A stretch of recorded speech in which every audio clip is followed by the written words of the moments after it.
right, well, good afternoon and welcome back to another interview with gubernatorial hopeful, former Secretary of Labor in the state of Maryland, former Labor Secretary for the United States, Tom Perez. And I just want to say it's an honor to have you here, and thank you so much on behalf of the Maryland State Bar Association and Stevenson University for coming out here and sharing some time and talking about your vision for the state of Maryland.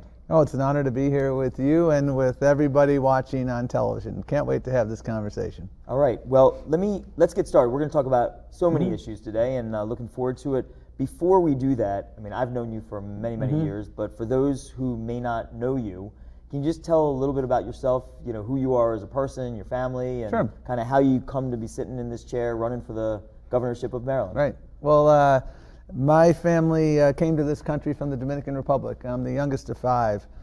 They came here because there was a brutal dictator. They spoke out against him, got kicked out, and that's how we came to this country. And my parents taught us to love this country. This country gave us freedom and opportunity. And my dad served with great pride as part of the U.S. Army as a legal immigrant. And after he got out, he moved to Buffalo, New York, where he got a job at the VA hospital. And unfortunately, I was 12 years old when he passed away. And we had a lot of folks helping us. And with the help of Pell Grants and various jobs, working on the back of a trash truck and things like that, I had great privileges to go to good schools. And I always wanted to change the world. And so I've spent my entire career fighting for civil rights and labor rights. As a career prosecutor for a while at the Civil Rights Division of the U.S. Department of Justice, prosecuting racial violence, human trafficking, police misconduct, and ultimately having the privilege in the Obama administration to lead the division where I once spent a summer as a summer clerk. And so that privilege was a privilege of a lifetime. Working in local government, in between in 2002 serving on the Montgomery County Council, serving as the clinic director here at Maryland Law School in Baltimore, and that was a really wonderful opportunity to work with students and to go to Annapolis during the session and work on criminal justice reform, work on a host of issues, and then in the Obama administration, again, leading the Civil Rights Division, and then serving as Labor Secretary after having served as Maryland's Labor Secretary under Martin O'Malley. So I feel very, very blessed having had the opportunity to work in local government, state government, and at a federal level. And everything I've done has been expanding opportunity, making sure people get a fair shake, making sure that if someone judges you by anything other than the content of your character, that they're held accountable. All right. Well, so fast forward to today. You're running. You're in the Democratic primary right now for governor, and just kind of as a general start to the conversation. What does a Tom Perez administration look like in terms of, like, what are your priorities? And this is just a big general question, but some of the specific things you'd like to bring as the governor. Well, the administration itself is going to look like Maryland. We are a majority people of color state.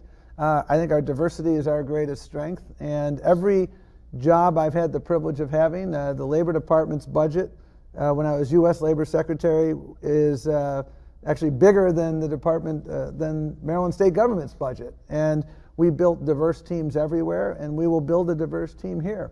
Our focus here is going to be on jobs and justice, making sure that Maryland realizes its full potential. We are in a moment of grave crises, really crises plural, but we're also in a moment of great opportunity, Senator. And we have to address this pandemic. The pandemic has not abated. It's going to continue to, by necessity, occupy the attention of the next governor. And if I have the privilege of being that governor, we're going to go to school on the lessons of this pandemic, such as the need to make sure everybody has health insurance, such as working with our first responders on issues of preparedness, and working with our frontline workers to make sure they're protected. Jobs and justice. We have an incredible opportunity right now to build a Maryland where we have a clean energy economy. Look at the infrastructure bill and the dollars that are going to come to Maryland through that infrastructure bill. There's so much we can do there. The General Assembly, the Democrats in particular, with the Kerwin Blueprint, have given us a remarkable roadmap to make sure that zip code never determines destiny. And the next governor is going to be implementing that blueprint. The next governor is going to have to be the multitasker in chief, because we do have multiple crises at the same time. We need to address climate change. We need to address jobs and job creation. We need to address public safety. We need to address health care. And we need someone who can be that multitasker in chief. And I'm proud of the work I've done in local, state, and federal government, and the experience that you have that one brings from having had that privilege of working and leading complex organizations. I think that's going to be really important. And so what people will see if I have the privilege of being the next governor is someone who's going to sweat the details of governance, going to be fighting for opportunity everywhere. I think our best days are ahead of us. I think we've got tremendous assets that we can marshal, and that's exactly what we're going to do.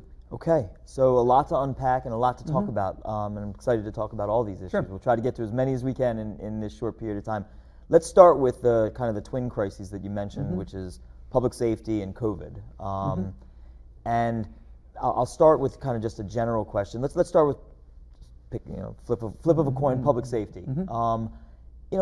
Maryland has just like the rest of the country seen a pretty significant surge in violent crime, particularly in my beautiful Baltimore City here, and it's stubborn because I think the last time it wasn't so high was when Martin O'Malley was the mayor of the city of Baltimore. And so I guess the question that I throw out to you as a general question is, what do we do about it? Because you have this short-term problem of hundreds and hundreds of families that are going to their loved ones' funerals, and well over 1,000 more that could be if it wasn't for a bad shot. The non-fatal shootings are way up as well.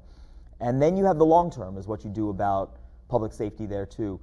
What does a Perez administration do, I guess starting on day one, to try to help stem the tide of violence? Well, the first thing I would do day one is to reestablish the Criminal Justice Coordinating Committee. When I was prosecutor at the federal level, we saw a dramatic spike in church arsons in the mid-90s, mostly directed at black churches in the South. What did we do about it? We partnered up, the federal, state, and local governments, faith leaders, business leaders. We all got together. What did we accomplish? We tripled the solve rate of these crimes. We passed critical legislation to give more tools to local governments, to prosecutors, to communities. We created an environment where we were able to really make tremendous progress. So day one, we need to reestablish the Criminal Justice Coordinating Committee. Mayor Scott approached Governor Hogan about reestablishing the Criminal Justice Coordinating Committee to address the crime challenges in Baltimore, and the governor said no. I don't understand that. Partnership is key. There is strength in numbers. We have a tremendous U.S. attorney, someone you know well, the former delegate from the 24th Legislative District in Prince George's County. And U.S. Attorney Barron is a great partner and would be a great partner. So step one is reestablish this partnership so that we can have so many minds together. Understand, number two, that a disproportionate amount of violent crime is committed by people who are already under supervision. So let's unpack that and figure out what is happening in the supervision process that's breaking down so that we can try and address these issues. We've got to address the problem of ghost guns. For those of you watching who don't know what a ghost gun is, when I was a prosecutor, we proved a lot of our hate crimes cases through the physical evidence. You shoot someone, we take that ballistic evidence, and we are able to connect that to the crime. Ghost guns are a way around this issue, and you can go on the internet and buy basically a box that enables you to make a gun that is much less traceable. This is a very serious issue. I know the federal government isn't going to do a darn thing about this, and so we're going to have to do something at a state level. The next issue is we need to make sure we have partnership.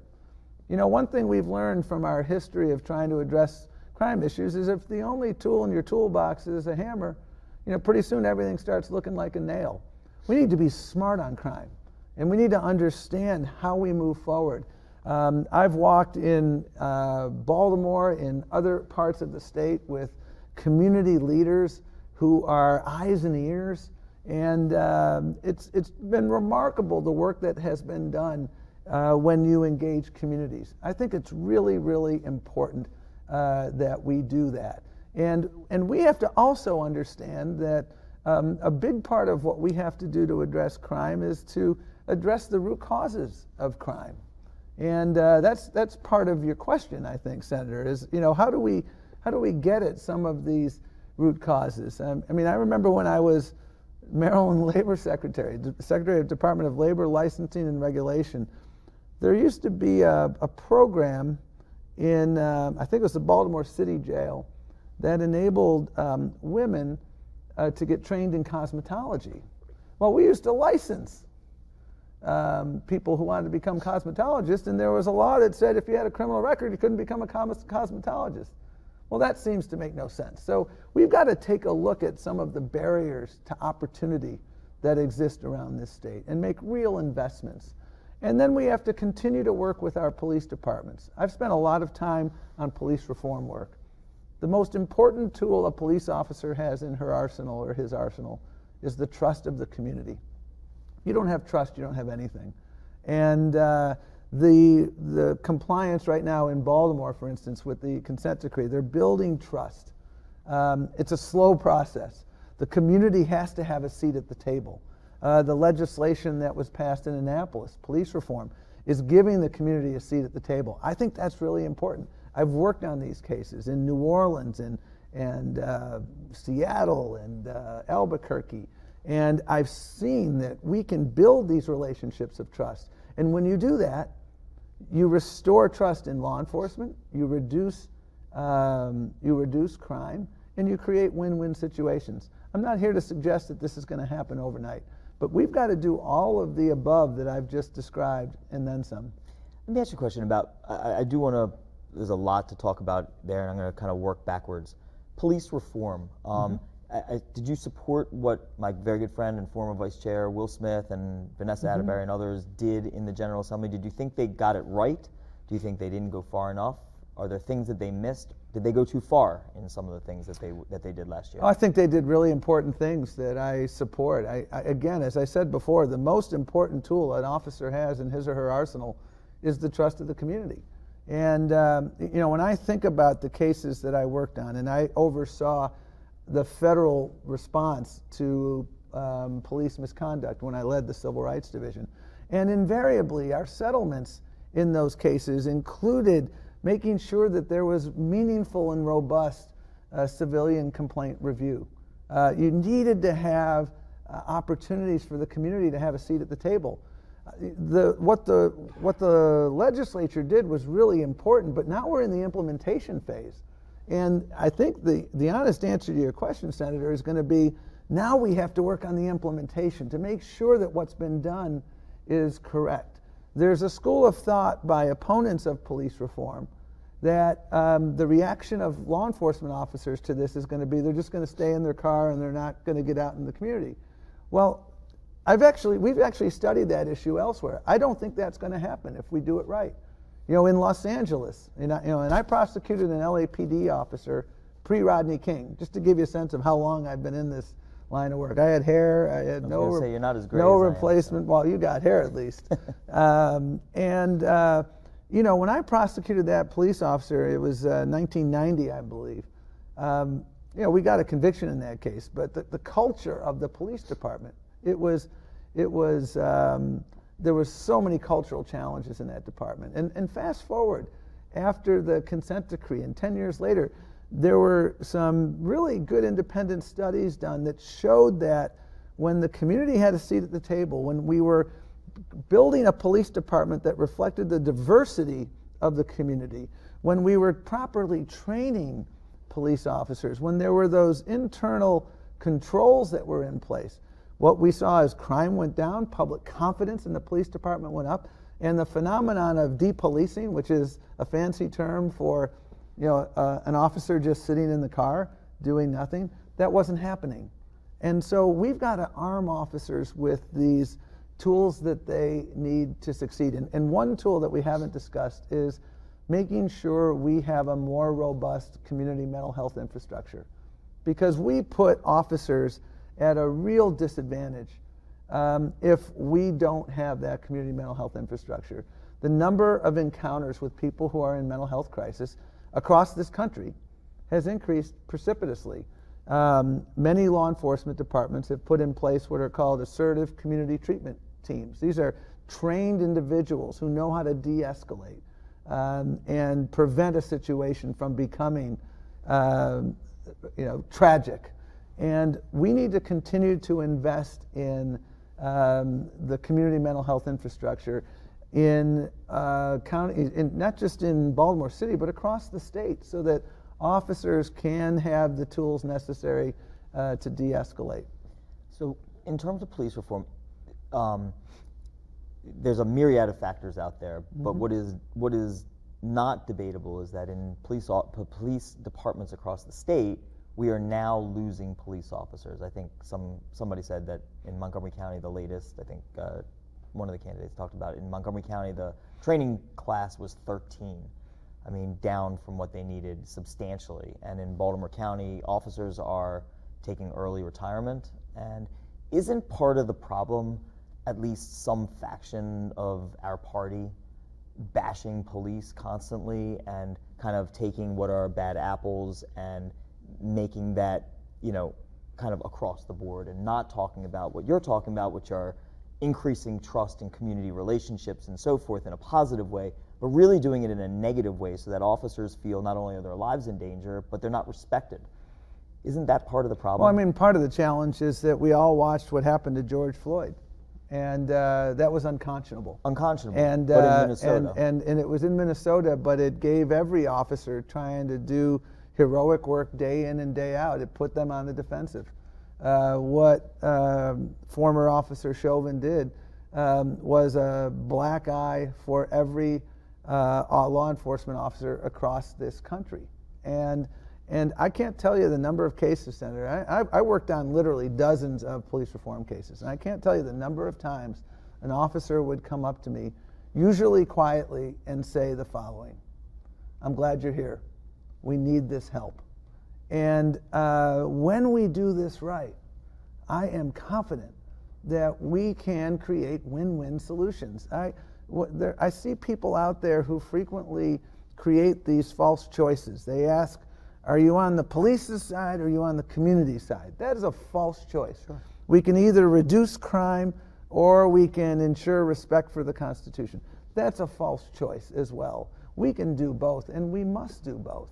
And I really believe that when we do that, we create that win-win situation, and we earn the trust of the community, and we again restore the luster to the badge. And that's why reform, I think, is important, because we cannot allow, and the problem that I observed in all the cases I did was all too frequently the absence of accountability mechanisms allowed lowest common denominator results. So you were defending people who shouldn't have been defended.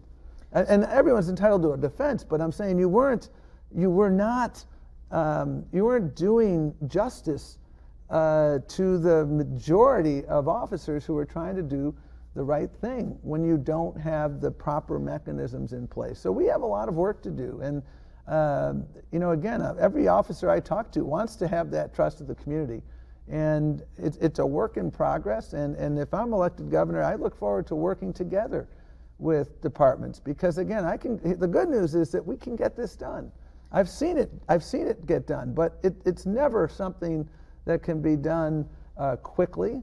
But I think what the legislature did last session was an important step. Now we've got to implement it. We've got to do it together, make sure that everyone has a seat at the table. Let me ask you this, since you've worked on these before. MPIA, Maryland Public Information Act, like one of the things that was in the reform package last year, which was very controversial, and I've heard quite a lot about from officers, is when there are allegations of misconduct against an officer, that there are some who would use numbers of allegations to somehow intimate that there's actually something wrong. Whereas it could be a myriad of factors, like working in a high crime area or working in a certain, in certain geographic areas where there are just lots of complaints against you. And so one of the things that was done was to allow complaints that were determined to be unfounded, not guilt or innocence, because it's not that kind of a proceeding, but in essence, somebody who didn't do what they were accused of doing, to still allow those complaints to be accessed publicly by organizations that may or may not want to have them for good use. Should complaints against officers that are found to be unfounded, shouldn't an officer have the same rights of shielding or expungement that a criminal would, say, in a low-level crime who has found, or in any crime, who's found to be innocent of that crime? Well, I think what we'll see, and I said before, we're now in the implementation phase. And when I think about laws that were laws of importance that were implemented, I think what you do now is you see how it gets implemented, and you see the consequences of what happens, and then you step back and you assess that, and you see what should we do? Should there be a correction? I mean, Derek Chauvin, just to go back to him for a moment, he had something like 28 different uses of force. What I saw in a lot of police departments that we ended up reaching consent decrees with was the absence of sufficient early warning systems in place. 28, I may be off by one or two, but he had at least 24. And that should have been a major league yellow flag at a minimum. And when we did an investigation of the Seattle Police Department, what we found was that a really, really high percentage of uses of force involved an infinitesimally small number of officers, but because they weren't tracking it properly and they didn't have early warning systems.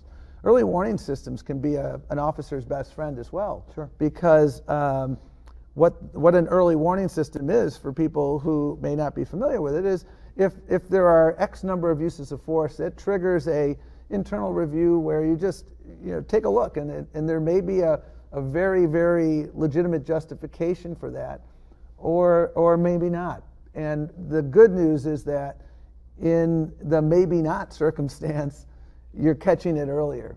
Clearly, in Derek Chauvin's case, it doesn't. I don't think it takes too serious of an investigation to see that whatever early warning system they had there wasn't working, because my goodness, over 24 incidents is is a lot. It'll be interesting to see the implementation, and it just the thought occurred to me just because, for one example, the ACLU did an MPIA on and somehow got records of individuals who had been found to be not involved with the things that they were accused of, but they failed to mention that when they put their names out. They just simply said, this officer, this number of complaints against them, as if somehow that was telling of who these officers were, and they felt, perhaps rightly so, that they were being put in jeopardy because of things like that. So, well, the implementation is everything, and we're going to learn a lot of things in implementation, and implementation will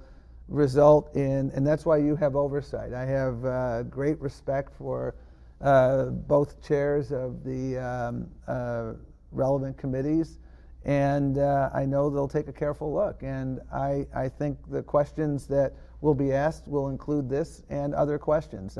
Implementation is everything, and I'm confident if history is a guide, there will be lessons that will be learned, and that's why you do oversight hearings, so that you can continue to iterate and improve to make the system fairer and fairer. There's legislation this year about what I always thought was one of the better community police relationship programs in our state, which is the School Resource Officer Program, where you have trained officers that are in the schools, not necessarily as security, but teaching classes and coaching and doing all those types of things, specially trained to deal with kids. Some have suggested that program should be abolished in the state. Where do you fall down on that one? Well, I think different jurisdictions should make those decisions. Having a governor tell everyone what they need to do, I don't think reflects differences that might exist between jurisdiction A and jurisdiction B. Okay. So again, local control. I mean, one thing Governor Hogan, an area where he didn't exercise local control, which I thought was bothersome and wrong, was, when you start the school year. He issued an executive order that everyone has to start after Labor Day.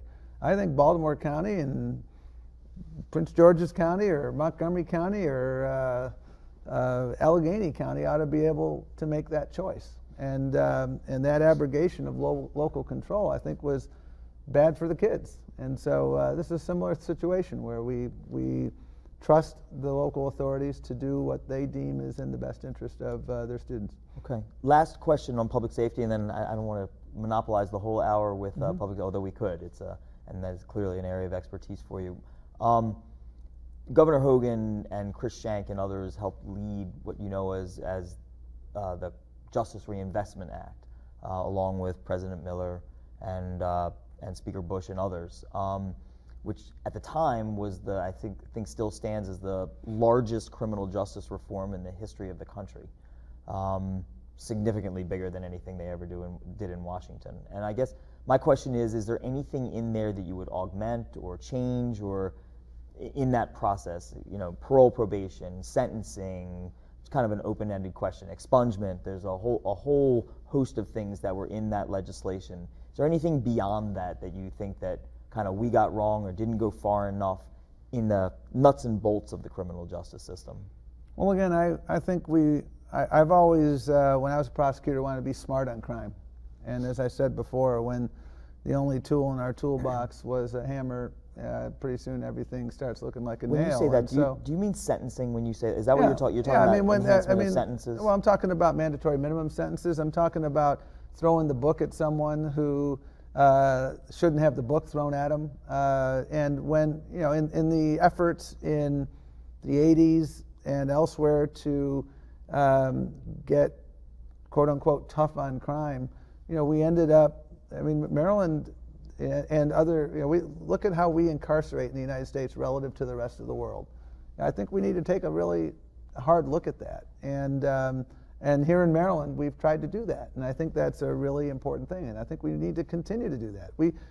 People who have committed serious violent crime, we need to lock them up, give them a fair trial, and have appropriately stiff sentences. That is appropriate.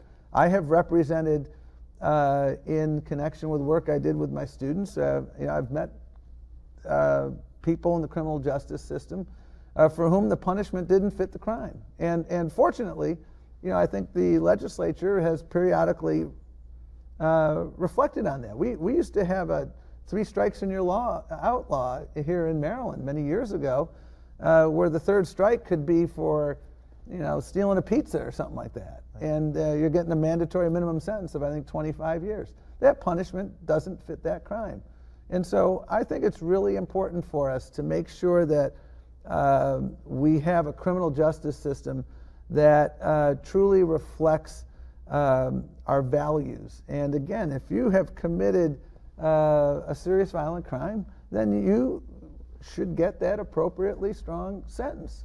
But again, there's just too many people for whom the punishment didn't fit the crime. And if we're going to make sure that we succeed here, we've got to make sure that people can get second chances when they're getting out of jail. One of the things I did as the U.S. Labor Secretary is, and we did this actually in county government, we put job centers in jails. Because one thing, if you're at a county jail or city jail, 95% of people who are there are going to get out. And so let's connect them with skills that enable them to get out and become productive citizens again. And we studied that, and that had really, really powerful, positive impact. That, to me, is an example of being smart on crime. One way to be smart on crime is to try to work to prevent recidivism. And giving people the skills to succeed is one way. And I applaud Hopkins. Hopkins is one of the most significant employers in the state of returning citizens. And they employ returning citizens at many levels of their organizational chart, phlebotomists, other allied health professionals, and they've studied it, and they've demonstrated that returning citizens are among their most productive employees, and they are among their most long-standing employees. And so it's been a real win-win solution, and I applaud Hopkins for their work in that effort. Okay. I'm going to move on. I just got Yep. we have 30 minutes left, so we've done half of our time already, and all on public safety and police issues. I'm going to completely change gears and go quickly to COVID. Obviously, the crisis of our generation, and something, unfortunately, we're still talking about, and will continue to. The governor, you would have to admit, has gotten very high marks both statewide and nationally for his for his actions related to COVID. Without Monday morning quarterbacking in terms of maybe things that could have changed, where are we going from here? So like, what are the next steps in terms of what we're doing related to COVID? And I guess the question is more specifically geared to vaccines and masks. Where does a Tom Perez administration fall on these issues about, I guess, the two tracks for vaccines, which is keep trying and trying and trying and begging and incentives and all the rest, versus we're going to have to throw some mandates down to get these numbers up higher? And then masks, I guess, would be the second question in terms of school. Well, our North Star is always going to be to follow the science.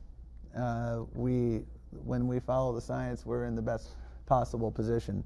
We're making progress, and the remaining cases that we see across the country are largely a pandemic of the unvaccinated. I have a brother who is a pulmonologist working in a COVID unit in Waco, Texas. 98% of their ventilator patients are unvaccinated. 97% of their ICU patients are unvaccinated.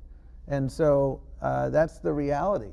And that's why it's so important for folks to get vaccinated, especially with the variants. And we're going to continue to probably wrestle with this. And I want to make sure we're working closely with not only our scientists, but our frontline workers, our union members.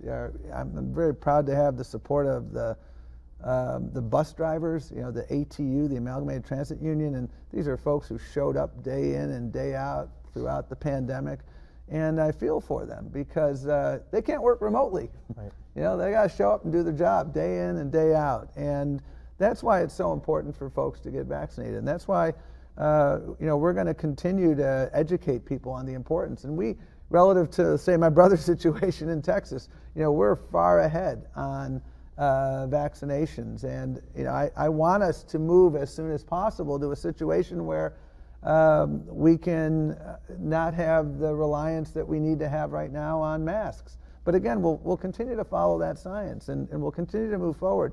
But we also have to learn some lessons from this pandemic.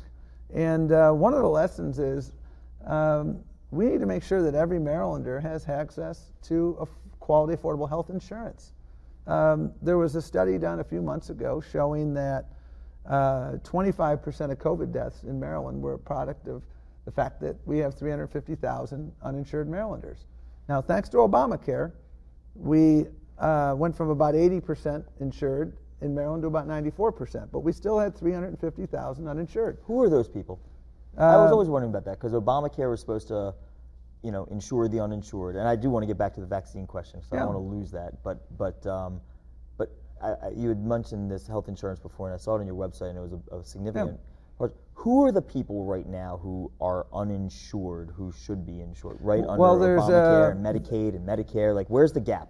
Well, the primary two sets of folks. There's a set of folks who are eligible and unenrolled, okay. And I think the remedy there is we have to have culturally competent, aggressive navigators who are getting the hard-to-reach residents of Maryland, and I think we can do that. And there are a lot of examples elsewhere. In Montgomery County. The highest cohort of vaccinated folks are Latino. And there was a remarkably effective partnership with with local government and with nonprofits, very culturally proficient to get the word out to the community about the need to get vaccinated, and really remarkable work done. So it can be done, and the same thing can be done to get the uninsured. There's also a sizable population here of people who are undocumented, and a number of states have taken steps to address that. And I think Maryland can do both and have, we have over 10,000 deaths from COVID, so about 2,500, if this study is correct, and it's not my study, it was a peer-reviewed study by, I think, Families USA, over 2,500 empty seats at kitchen tables because of the fact that they weren't insured. Again, Obamacare took us a long way, and so we should never forget how important that was. But we've got more to do. And on vaccinations, there are we have the mandate from the Biden administration, and I support what they're doing there, because we have to make sure that we are making progress in that area. Should we mandate vaccines for our population, with the exceptions, obviously, of folks who can't do it for health reasons, for whatever reasons, that religious exemptions or what have you? But should we mandate that individuals should get vaccinated, and I guess the stick being that you can't access public services, you can't access public transportation. We don't do airplanes across the state of Maryland, but you can't get on a bus until you get that jab. Well, again, I think a big inducement to getting more people vaccinated was the mandate that if you want to work in your job, you're going to have to be vaccinated, and that has helped dramatically increase the number of people who are vaccinated. So and should we then extend that for individuals in other ways that the state really could handle? So, you're going to get your driver's license. You can't get your driver's license. I think the vaccinations, again, I think the workplace has been the most relevant and important way to do this, because in the workplace you're encountering other people. And so I want to get everybody vaccinated. And I know Governor Hogan, and everyone wants to get everyone vaccinated, but how do we do it? And I think what's been done now is appropriate, what the Biden administration has done. And I think that is something that we need to continue. The other thing, though, and it's not related to vaccinations, though, but it's really important to remember, is that we need to make sure that government is working for folks, because there are a lot of people who lost their job during this pandemic, and 6-7 months later, they still haven't gotten their unemployment checks. So one thing, you asked me, what'll Perez administration look like? Well, we're going to have a labor department that can process unemployment claims in a timely fashion. We're going to have a Department of Housing and Community Development that's going to take on the eviction crisis in a meaningful way. How? We have the money, Senator, to prevent 100% of evictions. We got the money from the federal government. Why are people getting evicted? Because the dedicated career professionals in these agencies, and at the Department of Labor, I work there, they are wonderful people. I have profound respect for them. But the Hogan administration and the political leadership didn't do their jobs. And let me give you an example. Our neighbors to the south in Virginia, Governor Northam, he got the same money. He took the bull by the horns. He convened local governments, nonprofits, sheriffs. Why sheriffs? Because when someone's about to get evicted, the sheriff is the person who executes the writ of eviction. He convened all of these stakeholders. They came up with a comprehensive plan. He had landlords at the table. Landlords have a vested interest in this because they want their money. They're entitled to that. And as a result, if you look at what happened in Virginia and how many evictions they were able to prevent, it's night and day from Maryland. That's what I talk about a lot. The next governor is going to have to be a multitasker in chief. We have criminal justice issues that we've discussed. We have this eviction crisis that persists. We have the COVID epidemic. We have to implement the Kerwin blueprint. We need a multitasker in chief. And that's what is so necessary. And as someone who's worked in local, state, and federal government, I have worked in all of those contexts, and it's so important for the next governor to be working side by side. A big part of what I would do differently as governor on COVID is make sure I'm communicating regularly with local governments. I don't want a county executive to learn about a new mandate when I hold a press conference. I would have regular interaction with local officials to get a handle on what's happening there, to tell them what we know, learn what they know, figure out if there's a best practice that has emerged. That wasn't happening during the height of the pandemic, and that's what I would do differently, and I think better. So you mentioned evictions. It's obviously a complicated topic. I wanted to ask about a specific piece of legislation that was in the news just the other day and just get your thoughts on it. There was a bill that's being introduced by one of the delegates from Montgomery County that would say that a landlord would not be able to, would be forced to release to an individual unless they could show good cause for not doing so. So you'd have to show a reason. Otherwise, you'd have to continue to lease to that individual. Is that something? And it's getting some PR lately. Is that something that you think we should do in Maryland? Well, I don't know the specifics of the bill, so I never like to comment on something that I haven't read. That was basically so. So I would have to take a closer look. What I will say, it's way too easy to evict someone. What's the cost of filing for eviction? I think it's $15 in the state of Maryland. And you look at what the cost is in other states. It's way too easy to evict. We could have prevented this eviction crisis. What we need is, sustained executive leadership. I know that the career folks across state government, I've worked with so many of them. They're wonderful people. What they want is leadership from above that can help them move forward. And there's so many examples in Maryland of how the eviction process is so easy that it creates perverse incentives. And so that's what we have to do moving forward. And what should the cost of an eviction? $15. What should the filing fee be? Well, what we should do, and what was done, Delegate Wilkins and Delegate Stewart were working vigilantly along with others, and I forgot the precise amount that they had, but $15 is way too low. And I forgot what their filing fee was. I think they were raising it, and the Attorney General was working with them on this. I think it was going to be like $85 or something like that. And they have the aggregate data. I mean, if you look at the aggregate data, the one thing I do know is that we have one of the lowest costs for filing in the country.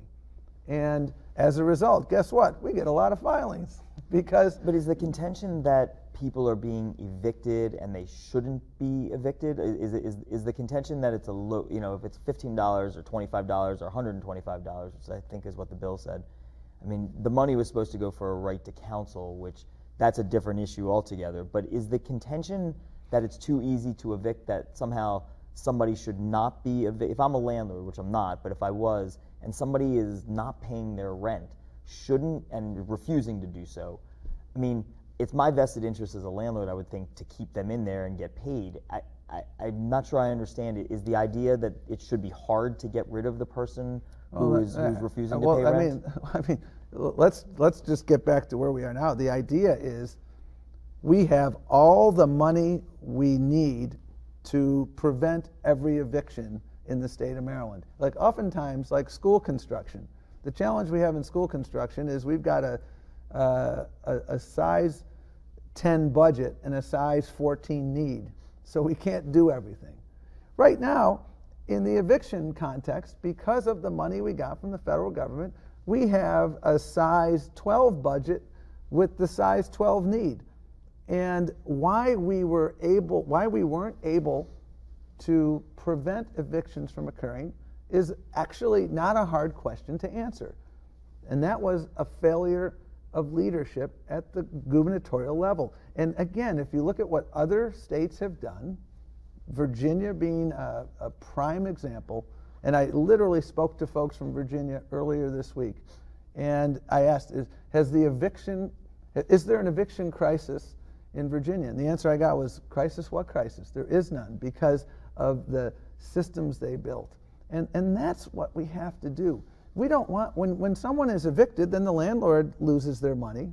If you are evicted, the landlord can't then go and get the back rent once they're evicted. So there is a community of interest here. The landlord wants his or her money, and we have money to pay. So why don't we build a process that can get the job done?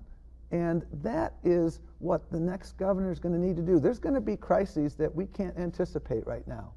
And one thing I have prided myself in over the course of my career is making sure that whether it was the Department of Labor or the Department of Justice Civil Rights Division, that we were doing our jobs, that we could carry out our functions.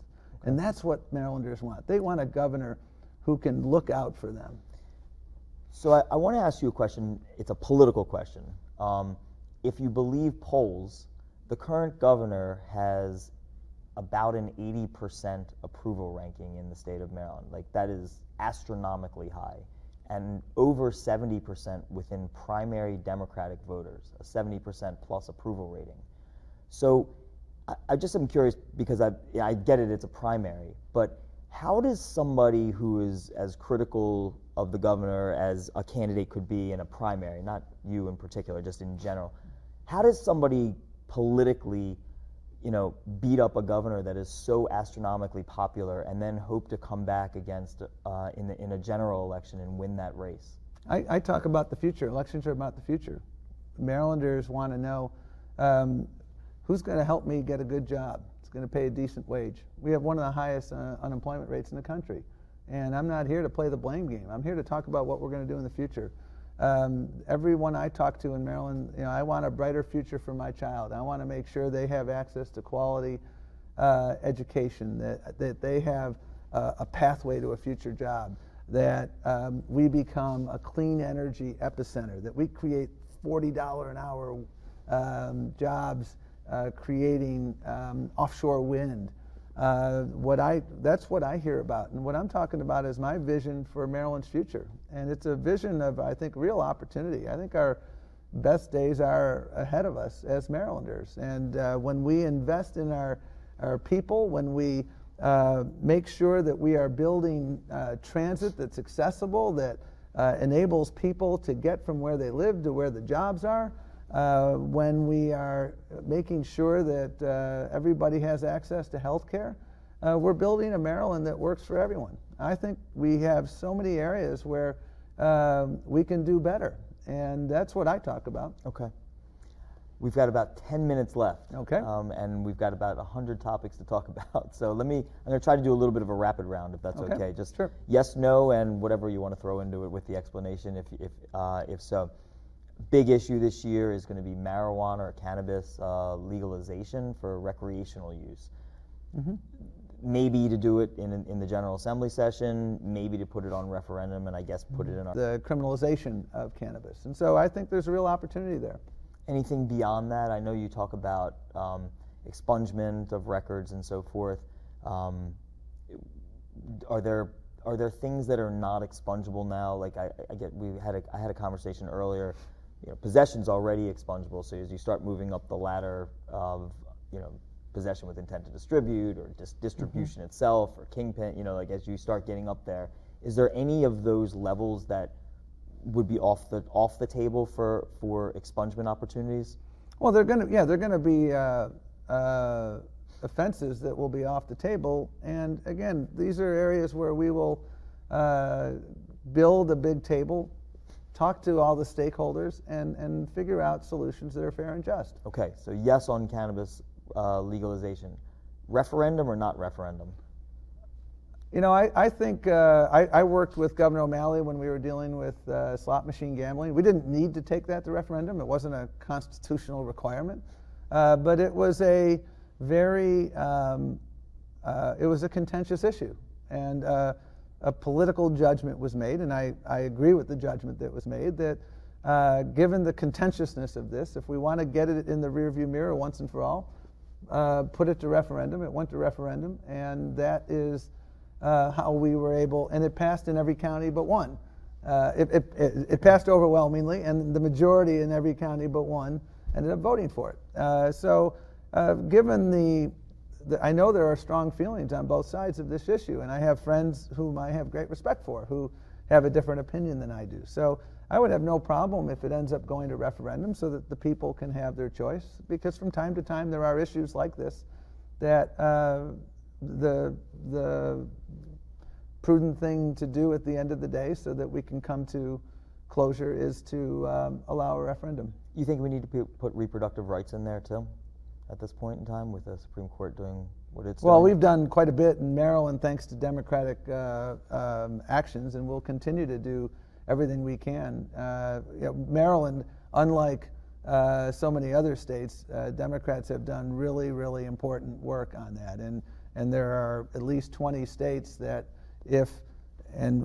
hopefully, well, if the Supreme Court does as I fear they do, we've got 25 states that are already going to make women's access to reproductive health. They're going to have to travel to other states. That's wrong. All right, this is a random one, and it's an interesting legal issue as well as economic issue. The governor, Senator Kramer, as you may remember, has pushed legislation over the years about going after the organizations and the companies that were involved in the BDS movement, this boycotting of the state of Israel. Did not pass his legislation, but the governor put in an executive order in its stead that says, and it's stood to this day without challenge, that any company that is involved in that, the boycotting of Israel and so on, cannot do business with the state of Maryland, cannot be involved in our pension system, cannot get state contracts. Agree or disagree with that? Well, I haven't read the executive order, so I like to read the executive order before I make judgments on that. If my memory serves me, I remember Senator Van Hollen, who, like me, opposes the BDS movement, made a very eloquent statement on the floor of the United States Senate about how doing what Larry Hogan is trying to do now, which was what some Republicans in the United States Congress were trying to do, is not right. And so I want to read it a lot more closely, but I found myself very much in accord with what Senator Van Hollen was saying on the federal issue. And I've taken a look at the federal issue, but I haven't taken a look at much. I think it's similar. I mean, I guess. Well, I like to really read my stuff before I make pronouncements. So. Well, can I ask you the hypothetical in that one? I'm sorry, well, again, I don't mean to try to pin you down, but I should a like company that is like a Ben and Jerry's, right? Mm-hmm. That is so overtly, boycotting the state of Israel and making public pronouncements about it, should they be permitted to be a part of our pension system? Well, again, I said what I've said. I have opposed the BDS movement, but when you are when you're taking this further step, and what was unfortunate about what was happening in Congress was that they were actually debating some bipartisan legislation, and then this issue was lobbed into it, and that was unfortunate. I think the issues. I've worked really hard on the issues of peace in the Middle East when I was a Fed, and what saddens me about it as much as anything right now is that the two-state solution, which is something a two-state solution negotiated by the parties, feels as elusive as ever right now, and that is unfortunate. And it breaks my heart to see the struggle there, and to see us have so much challenge moving forward. All right, we've got a couple minutes left. Come back home a little bit. Redistricting, which apparently the maps were just passed today or yesterday for the congressional maps in Maryland. Mm-hmm. So you got kind of two issues. You have the congressional maps, and then you have the state maps. Over the years, obviously it's politicians who are doing their own maps down in Annapolis, and in Maryland as a Democrat that's worked out well, whereas maybe in North Carolina being a Democrat, mm-hmm. it didn't work out so well. And so I guess the question is, notwithstanding the commission, without talking about the specific commission that the governor put together, what do you think about in concept the idea of having an independent, nonpartisan commission put down the political maps versus having the legislature do it, followed by, I guess, the courts? Well, I was following very closely the case that went to the Supreme Court involving Maryland and Wisconsin.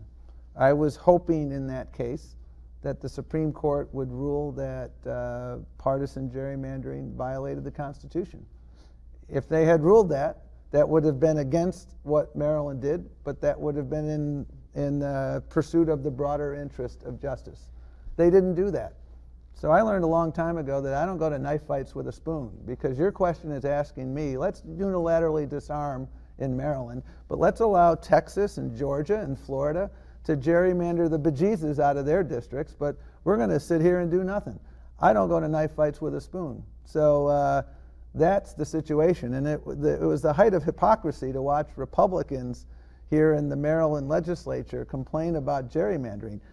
Travel down to Washington and have a conversation with Mitch McConnell about gerrymandering and help us build a system. Racial gerrymandering, partisan gerrymandering, and dark money have brought our democracy to its knees.